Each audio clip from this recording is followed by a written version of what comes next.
Di video kali ini, gue akan bahas hal-hal yang perlu kalian tahu sebelum kalian ke Vietnam, apa yang perlu kalian bawa, scam di Vietnam, dan persiapan mental kalian biar kalian gak kaget ketika sampai di sana. Disclaimer, tips-tips ini berdasarkan pengalaman gue traveling di Vietnam selama 1 bulan. Jadi kalau kalian punya pengalaman yang beda, kalian bisa share aja di kolom komentar. Pertama, lokasi. Letaknya di Asia, di sepanjang pantai. Di bulan-bulan tertentu, bagian utara ada musim dingin, dan bagian selatan selalu musim panas. Jadi serasa di Indonesia.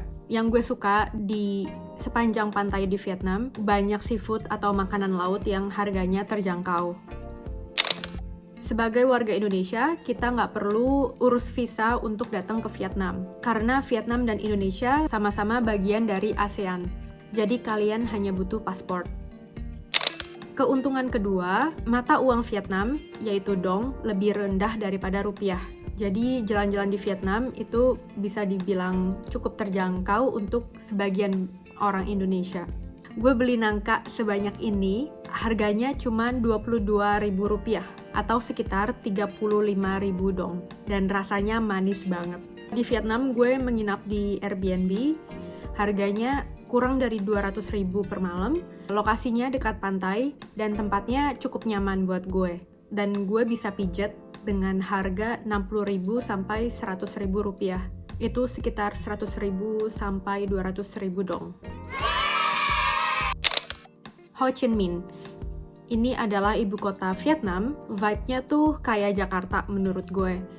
Macet, rame, jalanan kayak nggak ada aturan, terus gue sering melihat banyak sampah juga berserakan.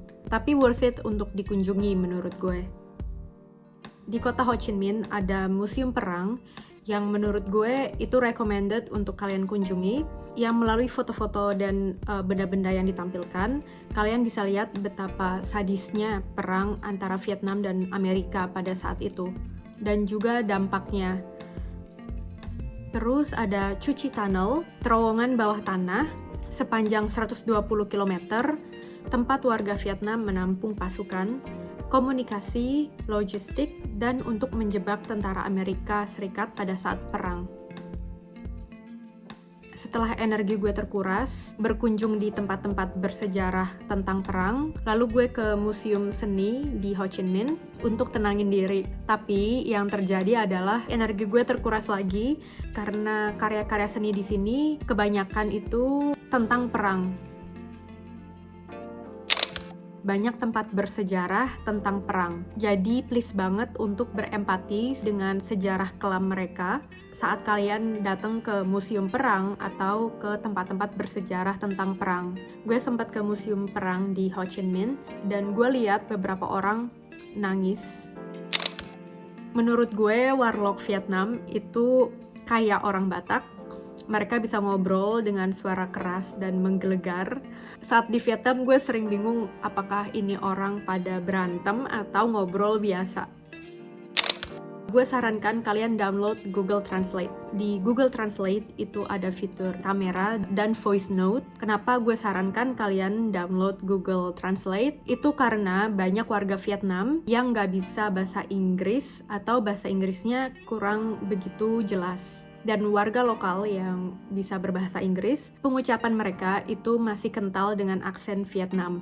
Jadi menurut gue dan teman-teman gue dan foreigner yang gue temui di Vietnam, kadang bingung atau kesulitan untuk paham ketika warga lokal berbicara bahasa Inggris. Jadi aplikasi ini akan ngebantu banget kalian untuk komunikasi. Contohnya ketika kalian makan di resto atau tempat makan, dan mereka nggak punya menu berbahasa Inggris, kalian bisa pakai aplikasi ini untuk foto menu berbahasa Vietnam tersebut. Kemudian secara otomatis aplikasi Google Translate akan mentranslate itu untuk kalian dalam bahasa yang kalian mau.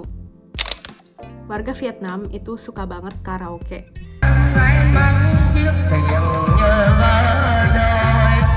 Gue sempet lewat 3 rumah yang saling berdekatan, tapi mereka karaoke lagu yang berbeda.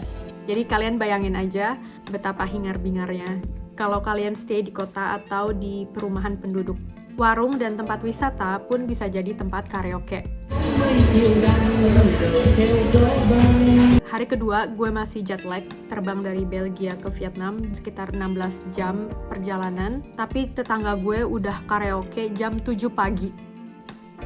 Gue yang rencana ke Vietnam untuk kerja online, gue nggak bisa konsentrasi karena karaoke ini yang nonstop. Bus malam.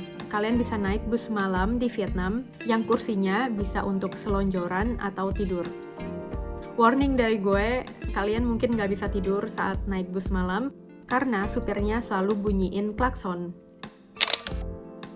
Bawa power bank. Di bus malam yang gue naiki itu nggak ada colokan. Dan pengalaman temen-temen gue yang pernah ke Vietnam pun mereka nggak nemu ada colokan di bus malam. Hati-hati scam, gue kena 2 kali. Pertama, saat gue beli tiket bus malam untuk lanjut perjalanan ke kota lain, resepsionis Airbnb tempat gue menginap bernama Ci bilang harga tiket busnya 530.000 dong. Tapi ketika gue datang ke kantor busnya untuk beli tiket, mereka kasih gue harga 630.000 dong. Jadi gue dapat harga 100.000 dong lebih mahal. Kemudian gue coba cross check ke Ci, the receptionist. Ci langsung dateng ke loket penjualan tiket. Dia bantu gue untuk dapat harga normal. Thanks to Ci. Scam kedua, ketika gue beli makan di tempat makan yang mirip warteg.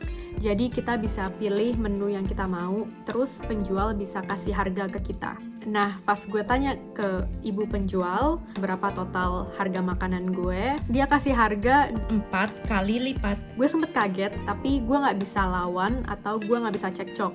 Perkara dia nggak bisa bahasa Inggris, terus gue males ngabisin waktu gue untuk cekcok. Jadi ya udah gue mencoba ikhlaskan aja. Saran gue, kalian tanya dulu harga makanan sebelum kalian makan. Jaga barang kalian. Di beberapa negara, gue berani untuk meninggalkan barang gue di pinggir pantai, terus gue berenang. Tapi, warga lokal di Vietnam menyarankan gue untuk jangan pernah ngelakuin itu. Pastiin ada orang yang jaga barang kalian di pinggir pantai sebelum kalian berenang sendirian. Jalanan di Vietnam itu intens banget menurut gue. Gue nyebrang di klakson. Gue jalan di trotoar, gue di klakson. Gue naik motor, di klakson. Gue naik ojek, abang ojeknya bunyiin klakson terus. Gue naik bus malam selama 14 jam, supir busnya bunyiin klakson terus. Jadi gue gak bisa tidur. Selama sebulan gue di Vietnam, gue nggak pernah ketemu polisi lalu lintas. Orang bisa berkendara sesuka mereka. Mungkin ini yang bikin jalanan di Vietnam chaos. Contohnya, saat lampu merah, pengendara tetap jalan. Lagi-lagi mengklakson terus. Menurut gue, jalan kaki di Vietnam kurang nyaman. Trotoar dipakai untuk parkir kendaraan dan jualan. Terus, walaupun gue jalan kaki di trotoar, tetap beberapa kali gue kena klakson karena pengendara motor bisa lewat di trotoar. Kalian bakal lihat banyak kabel-kabel berantakan di jalanan. Gue sarankan kalian bawa tas ransel, bukan koper. Karena jalanan di Vietnam yang gak nyaman untuk pejalan kaki, banyak yang bolong, kalian bakal sulit untuk menggeret koper kalian. Hari Raya Tet ini sama dengan Chinese New Year yang dirayakan tiap tanggal 10 Februari. Menjelang Hari Raya dan setelah Hari Raya Tet, gue cukup kesulitan untuk cari restoran yang buka dan atraksi wisata seperti bus untuk keliling kota dan kapal keliling kota. Jadwalnya jadi pendek karena banyak orang libur selama hari raya selama 10 hari. Pakai lotion anti nyamuk. Menurut gue, nyamuk-nyamuk di Vietnam sadis. Jadi gue sarankan kalian olesin itu lotion anti nyamuk ke seluruh badan, terutama saat kalian tidur dan jalan-jalan. Buat kalian yang punya kulit sensitif kayak kulit gue, wajib banget pakai setiap hari. Karena ketika gue pulang dari Vietnam, gue harus ke dokter untuk penyembuhan kulit. Banyak sampah berserakan. Gue juga bingung kenapa warlock gampang banget untuk ngebuang sampah dimanapun. Terus banyak juga orang meludah sembarangan. Itu hal yang perlu kalian tahu dan tips dari gue berdasarkan pengalaman gue. Kalau kalian punya pengalaman lain atau tips lain untuk jalan-jalan Vietnam, kalian bisa tulis di kolom komentar.